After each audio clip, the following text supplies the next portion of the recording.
Hey, welcome. Man, I got to tell you, this See about three of them. You about three of them? All right, I invited all of my cousins from here because I am originally from West Palm Beach, or the Glades, where I grew up about a half an hour, 45 minutes from here. And it's just good to be home for a minute and to see what is going on in our community here in West Palm Beach, all of the great things.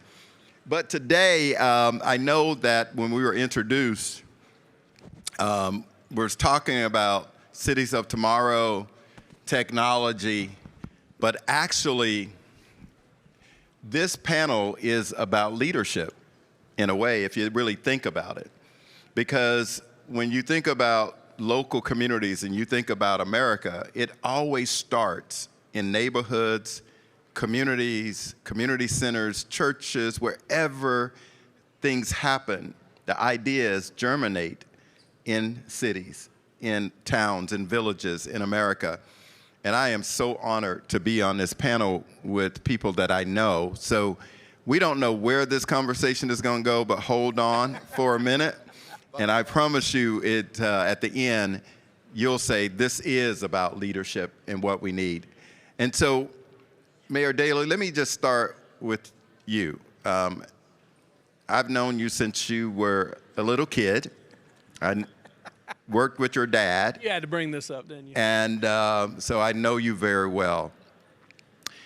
When you ran for office, when you think about priorities and what you ran and said that you were going to do for the Tallahassee, was technology a priority at that time? Was the whole concept of the Internet of Things, anything associated with that was around technology at the time you ran on your campaign? Clarence, first of all, great question. Great to be with you, Mayor.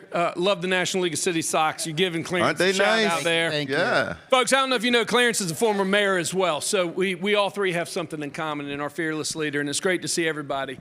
No, I can honestly tell you that when I first ran for office, which was 20 years ago, 12 on the county commission in Leon County, Florida, and then 8 years now as mayor of the capital city of the state of Florida, Tallahassee, it wasn't first and foremost on the radar. And I often think back to the changes that I have seen in 20 years as an elected official. When I first ran, it was, we didn't have iPhones. We didn't have social media platforms. And so all of that has come about. I can tell you, though, that watching the evolution of my city, even over the past 8 years as mayor, we have made it a top priority. And as a result, we've been able to accomplish some really amazing things. Yeah, same question to you, Mayor O'Connor, because you're a new city, Yes, sir. and have such ability, and I see Greg down here in the audience as well from Westlake. What was it a priority then, especially since you were a new city? When I ran for office? Yeah, around technology. So, well, technology's embedded in everything I do anyways because of my private business. I've been in tech for 2 decades now, but not so much. So the city of Westlake is less than 10 years old. I've been elected for 6. When I ran for councilman, city was so new, I only had to convince like 350 people to vote for me. And it was the height of COVID, so I was knocking on doors, going 6 feet away, giving a little vote JPO hand sanitizer. Right. There were no real analytics to track. We knew every one of our neighbors, because we had all moved to this brand new city. We consider ourselves the pioneer of the city. So in terms of running for office, no, but I will tell you that the city of Westlake itself has technology built into, it's ingrained in its fabric. We were incorporated after what I call the GIS revolution. Mm-hmm. So we have no legacy systems. We have no paper to convert. Everything, and I mean everything in the entire city has a digital footprint. Everything from the street lamps to where the neighbors put their trash bin. Everything is geolocated on the GIS, and technology is incorporated in everything we do. I inherited that. I wish I could take credit for it. Well, God, I can tell I'm an old-time mayor because I would take credit for it. I really was. I have to get reelected. Mayor Dailey, okay, so fast forward head, capital city Right. of the state of Florida. Correct. And as I've been looking at it, you guys have really become more future ready, if you will.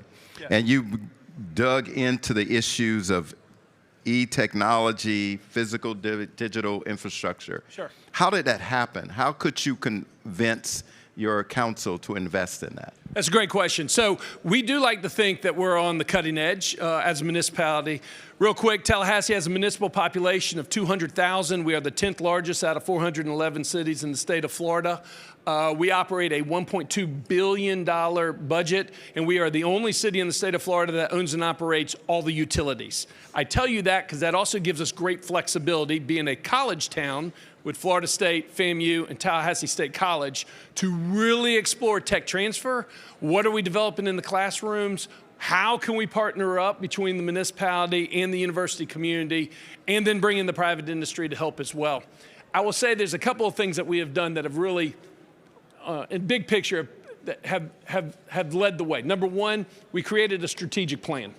The city of Tallahassee operated forever without one, and 8 years ago, we developed a strategic plan and made innovation and technology one of our top goals to bring the city into the 21st century. Number two, we actually created an entire department of innovation. So the average age in Tallahassee is below 30 years old. I've got a whole population that expects us to be on the cutting edge with technology. We created a department. We have hired the best of the best out of the university system. And basically, while they have other projects that they work on, Clarence, they're charged with two major initiatives. Number one, what is that huge hurdle that we face as a community? And they have all the resources across departments to attack it. And then number two, what's the moonshot? What's that moonshot idea that's going to put the city of Tallahassee on the map? They have all the resources across departments to attack it.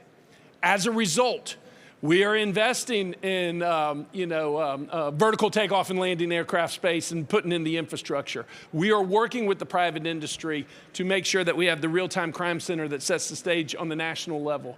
We have really invested in a lot of our smart technologies through our smart meters, through our traffic. And so I like to think that creating the strategic plan and investing in the right people, creating departments, providing the philosophy of, hey, we're going to do this. And moving forward has really taken Tallahassee to the next level. I think, and I want to follow with the Mayor O'Connor as well as have you to add to what you just said. Okay, so it's easy to see roads and bridges, right, and housing and all of those things. How do you convince your residents that it's important to invest in technology to make the city more efficient and effective? What processes that you use to make those investments, to both of you, but Mayor O'Connor? Sure. So, I mean, when talking about infrastructure, being a brand new city, Westlake has the benefit of having the most advanced infrastructure as it is. Yeah. 100% of my electrical is below ground, 100% of my data, all my utilities, I can push a button, it's not a physical button, but I can drain all the lakes simultaneously in the whole city in anticipation of any of these climate events, right? So after a big hurricane, Westlake still has electricity, knock on wood. We still have internet. We're high and dry. The area surround us isn't so lucky. So having incredible forward-thinking physical infrastructure, you have to pair that with the digitalization that goes along with that. You have to have incredible analytics, in terms of public safety. There's physical public safety. City of Westlake has virtually no crime. You pair that with the technology that goes along with it, the LPRs and so on and so forth. How do you bring them along? It's just that they're growing with us. So there's a Westlake app, for instance, in terms of communication.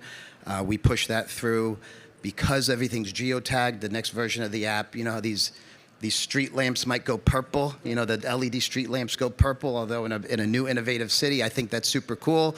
The neighbors don't like it so much, they can take a picture with the app, right? And then because everything's GIS, geotagged, goes into the system, and then it creates a field report to send to fix the lamps. So giving them a real tangible way to be involved and stay connected, I think is very important. Y'all doing some Jetsons type stuff. We're trying. Westlake, we aren't you? Trying. So you're and with that can help you respond to the issues as well, the app and there are capabilities of getting support. In Westlake, if it's great. If somebody wants to upgrade from the mid-sized trash can to the large trash can, they go online, it fills out a form. Because of our GIS systems, everything's geotagged, it automatically sends a report to our field guys who will come do the swap based on precise location. The biggest complaint we get all the time is the guys in the field are always on their phone. Right? They're always on their phone. They're never off their phone. It's because they need that phone to do the work that they do. I mean, think about it.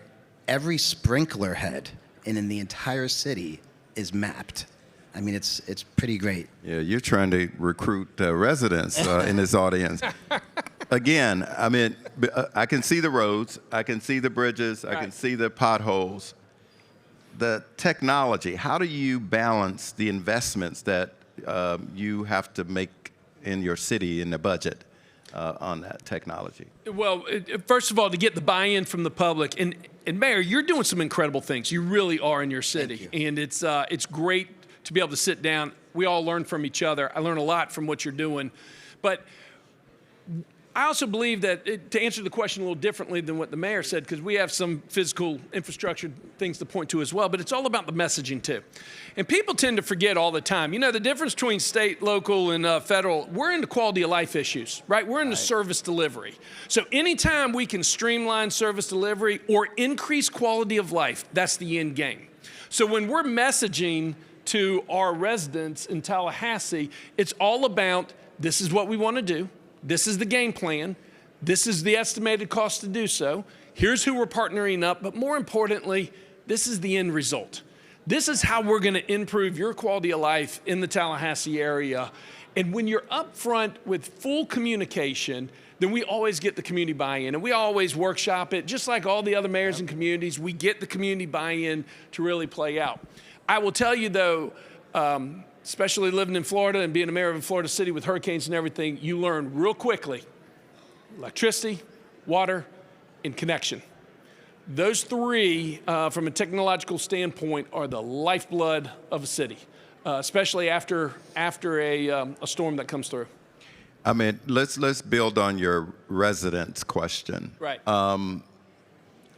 There are populations in Tallahassee, I don't know about Westlake, but that may not have access to the technology. They still want to walk up to City Hall and talk to a city clerk. That's right. How did you guys address, or how should municipal leaders address that issue? Well, you're always going to have my mom that wants to just talk face to face and not text or call me or anything like that. I get the example. I actually kind of like the computer because sometimes you can walk up to people and they'll ruin your whole day with their attitude. That's right. That's right. So the computer don't do that. That's it's just don't work. That's but anyway, right. go ahead. We like the computer too for the same reason. No, oh my gosh, are we videotaping this? I don't know. But anyway, no, but the truth is, and on a serious note, when we talk about connectivity, we learned real quick during the pandemic how important connectivity was. But also, when working with the school districts, think about this. We had pockets in our community that did not have internet access. Now, if you don't have access to go to the school or go to the library to be able to connect to do your homework, how do we expect the students to be able to move forward? And so the digital divide was real. It wasn't as big as we thought it would be in Tallahassee, but it was real. So when we start looking in situations like after hurricanes, or we look in situations of after the pandemic, which exposes some of the issues that you need to address, and then you're able to move forward and complement it as well with, well, you are going to have citizens that just traditionally like the face-to-face, and that's great too. But we got to provide space for everybody. We got to provide space for everybody. Any thoughts on that, Mayor? Sure. It's a little different in my city. We are, for the most part, incredibly connected, and everybody loves the technology, and I basically govern via social media. But I do have a pocket, a 50-plus community called Crestwinds. So it's a little more elderly there, and that still takes the analog community engagement. There's a men's club that I speak at once a month. There's a women's club that I speak at. I'm judging a baking contest next week that I'll be out there speaking to them. They still like me to be present and forward and talk to them the way I'm talking now. But for the most part, that push notification from the app is gold. I mean, it gets the message out so fast. It is. Well, also, the mayor, we talk about this all the time when we get together. There's something to be said about your municipal government is closest to the people. You see us at the grocery store. You see us on the sidelines. You see us at your house of worships. You see us walk in the neighborhoods. So you will always have that personal connection, and that personal connection is extremely important. But you also just touched on something, the push notification, especially during a storm event or a declared emergency or whatnot. The communication piece, the technology piece is very important, but we gotta bring the holistic approach. Let me ask you about, as we move to the future, I'm involved in a board or two, and one of the boards, One or two. they are now, in terms of their hiring, looking to see if the applicants have AI skills and background and has experience in this. And I asked that question because it's a more forward question for me, because it's a talent issue. Have you seen in your cities a challenge with talent around the workforce as we move forward with AI and technology and all these other tools that are out there? Well, we have a workforce of nearly 4,000. So, of course, you're going to have some challenges, but I see it as opportunity. I fully embrace AI, fully embrace technological movement, and any time that we have the opportunity to invest in our workforce, okay, to give them new skills and to educate and be able to help them accomplish their goals on the job, absolutely. So instead of necessarily approaching it in a negative, I am all about workforce development and training up. So you got in your HR systems, you guys have programs and initiatives? Yep. Because that is a big issue as we move forward, Mayor O'Connor. Well, you said this talk was about leadership. We're so unique in the sense that we do not have a single employee, not one. City of Westlake is 100% contract. 100%. Not a single employee. My city manager's a contract, my building department, my code enforcement, my parks and rec is just one huge landscape company. And what that allows us to, and they're all evergreen contracts, every single one. So what that allows us to is be agile and nimble and quick and able to evolve as quickly as the technology evolves. That's right. It's not an issue. If this contract isn't developing the most efficient, the best AI-driven technology for the best results, I don't have tenured department heads that couldn't get fired if their life depended on it because of the union and this and that. I just put the contract out for bid and get the best company in to do it. Wow. So why are you bald if you have no trouble? I mean, you ain't got... I heard it was a good look, so yeah, you got 99 problems, but that ain't one, right? That's impressive, man. Okay, anyway, I'll talk to you later about what razors you use on your head. I'll talk later about that. Oh, we could talk about that. Sure.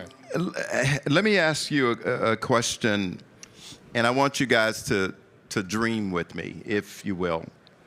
If you were starting a new city, and even now, because things have changed since 2016, I think, when you were incorporated, what single advice would you give municipal leaders if they were starting a new city in terms of tomorrow and technology or governance? Any advice that you would give as a leader?